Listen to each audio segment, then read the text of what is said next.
Hello and welcome to Bry's Garage. Today we are going to be working on this Ford F-250, this 1982 Ford F-250. We're going to change the radius arm bushings.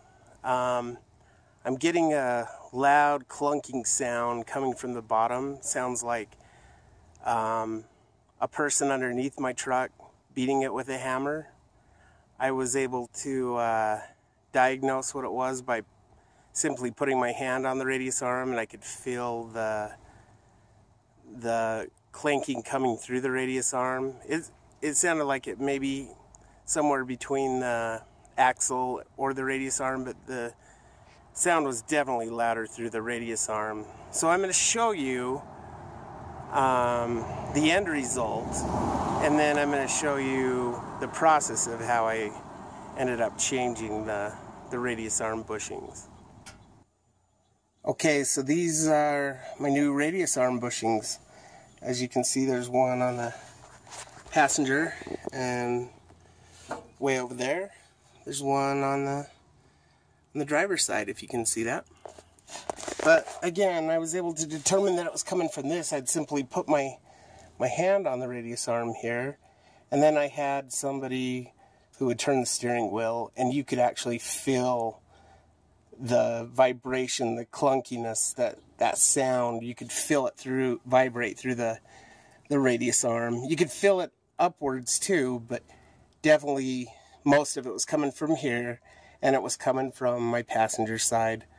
So that's what it sounded like. I have somewhat of a sample, but what I had done is I had sprayed some PB Blaster on that bolt right there to loosen up that bolt, and when I did that, it got into the radius arm bushings, and it made it so that sound wasn't as prevalent. However, it was still there, and it was still bad, but it just took away the sound of it. So I'll show you what I did record, and again, it's not anything compared to what it sounded like before.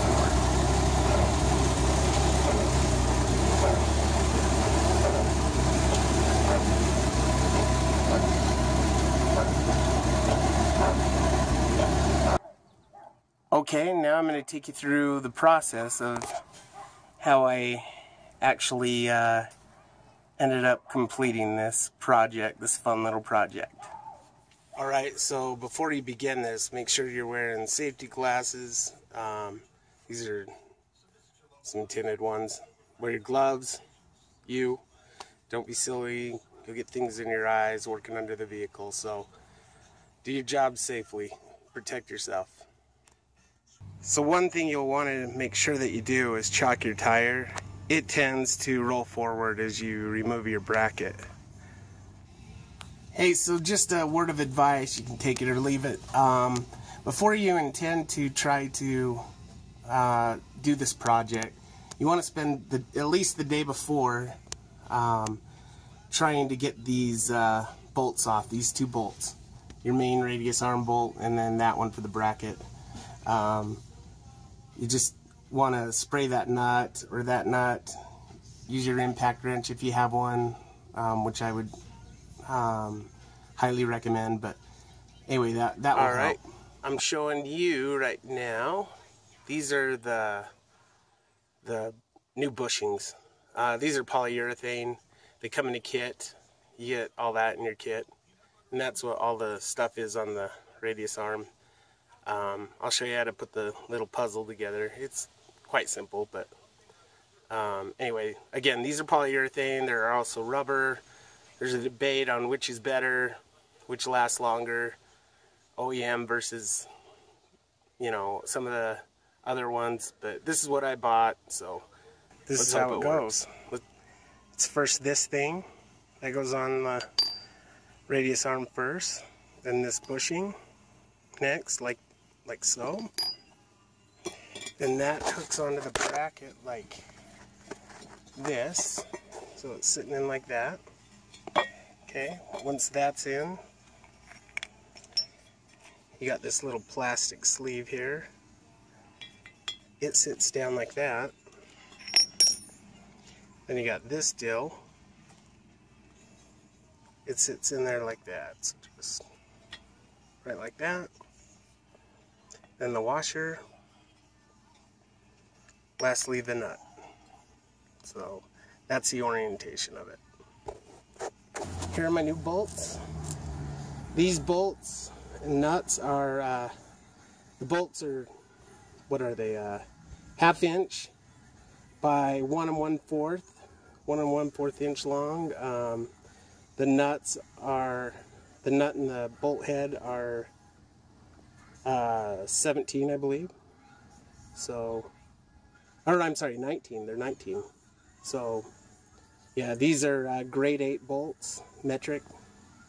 You can see. I also have these lock washers that go next to the nut. These will keep the nut from falling off. Okay, so what I did is I cleaned the rivets as good as I can for right now. I just wanted to get through the rust a little bit, just so I can make a dimple in them. But there's the 3 right there, so you can see them all. They're all hooked to the frame. So now that I got them clean, I'm going to take the old punch here, and I'm going to try to find the center, the most center of the rivet that I can, and I'm going to put a little dent in there. That will get me started on the first drill bit. Alright, there you go. That wasn't quite center, so I'm going to have to redo it, but oh wait, no, I lied. I got one that wasn't centered, one that was. So, if you can see it right there. Looks like I got about 4 of them. So I'm going to make sure that I got center before I start drilling. Alright, there we go. That was actually pretty damn easy. Just use a titanium drill bit, drilled through the rivet. This is with the small drill bit. Let me show you. Oops. This small drill bit, I think this was a, oh, I forgot. Magically, I will put it up right here. Anyway, use that drill bit. Then I'll tell you what the other one is. I can't remember, so I apologize. One thing to keep in mind, so here's your drill bits. As you're going along. Oh, by the way, watch out for metal shavings. Not only in your eye, but on your back. This is real painful. I'm laying in a bunch of metal shavings, but keep in mind you have a fuel line up top there. The other one's a cable, but that one right there is your fuel line. Definitely don't poke a hole in that, especially with the drill. So it's a ways up there, but still you're gonna have another rivet. Where would it be? Looks like that one right there. So see, you know that one's a lot closer to that, so keep in mind you got that fuel line right there. Okay, so I changed my tactic on the bolt up there. I got holes in all 3 of them now, but that top one I decided not to go in from this side, from the outside. I went on to the inside of the framework. So let me show you why. Well, actually, that's the reason why. Because I couldn't get a drill nice and square in there. It just wasn't happening. So you want to try to drill them out as centered as you can. Sometimes it's really difficult, but anyway, so right there, that one. So I went in from this side, plus I had full view of that gas line, the fuel line up above, so that just kind of made me nervous. But even though you're, I don't know, maybe an inch away, but the main reason is I had best access from this side. So all 3 of them have a small hole, and again I use a titanium drill bit for those in there. See all the metal shavings? Be real careful. I mean, those things just are flying everywhere. So I switched safety glasses, got some clear ones. I want my goggles, but I don't know where the hell the kids put them. Kids, what can you say about them? Anyway, Yeah, this is flying everywhere. You're laying in it. Rust is falling on your face. It's an awesome time, but that's part of the job. If you have goggles, wear goggles. You know, it's not worth losing an eye for, but definitely wear something. So anyway, now that I got those drilled out, that honestly took, for all three of them, maybe 5 minutes. If that. It was really quick. I'm surprised. I put this off that long because I didn't want to do this part of it. But we'll see now. Now we're going to go to the much larger bit. And I'll put that on the screen here. Boom. Okay, that's what we're going to do next. So this first one was a starter bit. This next one should be about the size of the hole and to put the new bolts in. So I'm going to do 2 of them. I'll probably do the 2 bottom ones, and I'm going to leave that top one. And then I'm going to come back, and I'm going to take this main one off the radius arm and that other bolt. So you have one rivet will be holding that bracket on while the other 2 are off, and then I'll work on this and that other bolt to get those off. So that's what I'm going to do next. Bring out the bigger bit.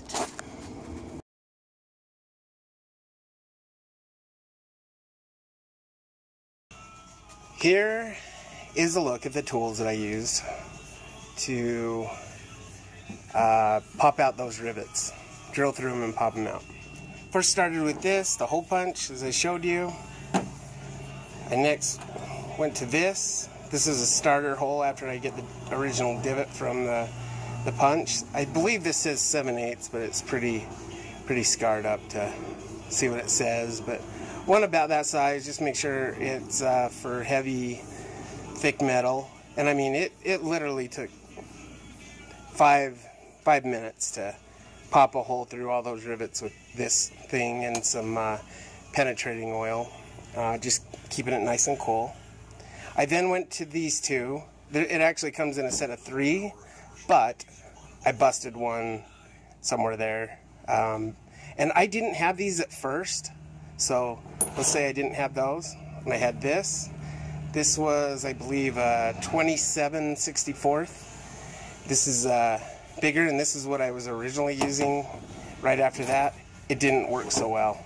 That's what took me so long. It took me 3.5 hours to pop the first rivets on the passenger side. I also tried this. This is a 25/64 hardened steel.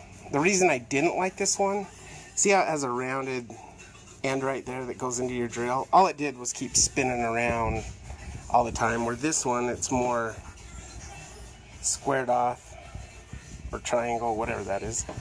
It stayed in the drill better.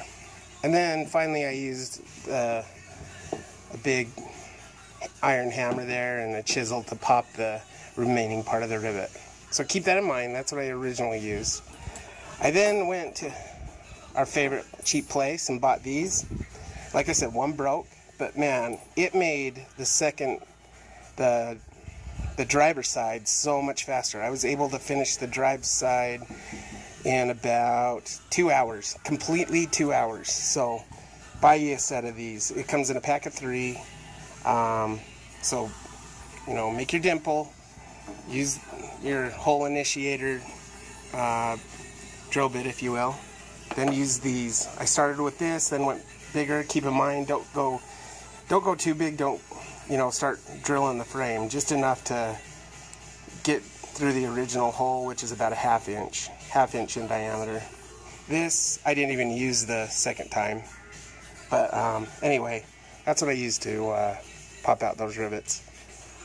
Okay, so got the main bolt off, the main nut off the arm there, and now I just got that remaining bolt left, and then this thing will come down. However, you'll notice the pressure of the arm, the vehicle, whatever. It's putting weight on that bolt, so you can see it's cockeyed. So what I did is I rigged this jack up with the 2x4 on the bracket. And I'm just going to lift it up slightly. There we go. Make that bolt easy to get out.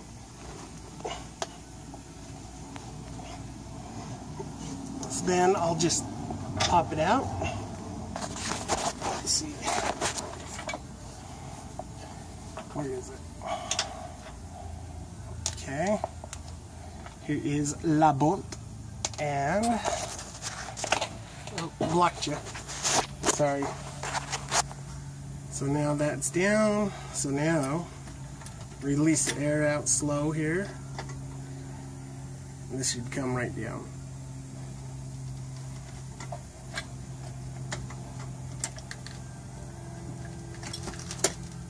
And there comes the arm, the bracket, and all. I just want to show you what fell most likely, and that's this. I don't know if you can see all the cracks and crap, but then you can see it's wallowed out a little on the oval side.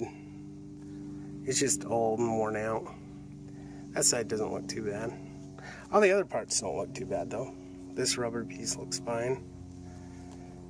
All the metal pieces, the plastic little insert deal looks okay, but it's just this one. That's most likely what was causing the problem. Okay, so I got all the stuff on this bracket here. I have it so really loose, so I have a little bit to manipulate the bracket to line it up with the frame holes. So what I'm going to do is I'm going to slide the jack and the wood underneath to support it, and I'm just going to slowly crank it up and then align the holes. But then that way you don't have to hold up that radius arm. The other thing is I may have to turn the wheel slightly to get those holes to line up. That's what I had to do last time, just slightly. But may have to do that if it doesn't line up, but we will see. So again, gonna use the jack, lift the bracket up, line up the holes, put the new bolts in. All right, here we are. We got new radius arm bushings. Granted, I know now why I put it off so long. It took 6.5 hours altogether to complete this, so it took a lot. And now also I can simply remove this bracket. So was the pain worth it? I don't know. I just plan to keep this truck for a while, so if I do have to do this again, I will just simply remove this bracket, and it should be a hell of a lot easier next time. But anyway, there's all the new bolts. I'll put the torque specs here on this video right now.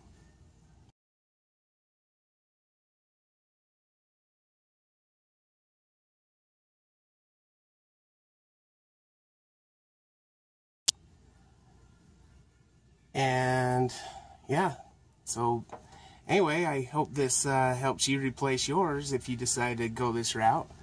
That's up to you, but that's what I did. Alright, so you just watched how I did the project, and now the question is was it worth it to do that and that way? I would say for me, yes. As difficult as it was, after I was completed with doing it for the first time, I actually did it a second time. This time with tools in hand, I removed the bolts that I had just put in with the new bushings with my impact wrench. I took off the bushings, I replaced them, put back on the bracket. It took a little bit to turn my wheels to get it positioned just right so I could bolt it all back together. But in the end, it took me 30 minutes per side. 30 minutes. I only did the one side, but it took me about 30 minutes to finish putting on the bushings onto that bracket that I just put bolts on. So for me, it's worth it if you're going to keep your truck for a long time. If you're not going to keep it for a long time, there's no sense in even doing this. But if you ever have to do it again for one reason or the other, you know, it made sense to me to do it this way. So that's why I chose to put the bolts in it. So, because I plan to keep this and partially restore this truck. But anyway, I hope this helps you make a decision on which way you'd like to replace your radius arm bushings. Yeah, I hope it helps you. So anyway, please give me a thumbs up and subscribe to my channel if you'd like to see more videos like this. Thanks for watching Bry's Garage. Take care.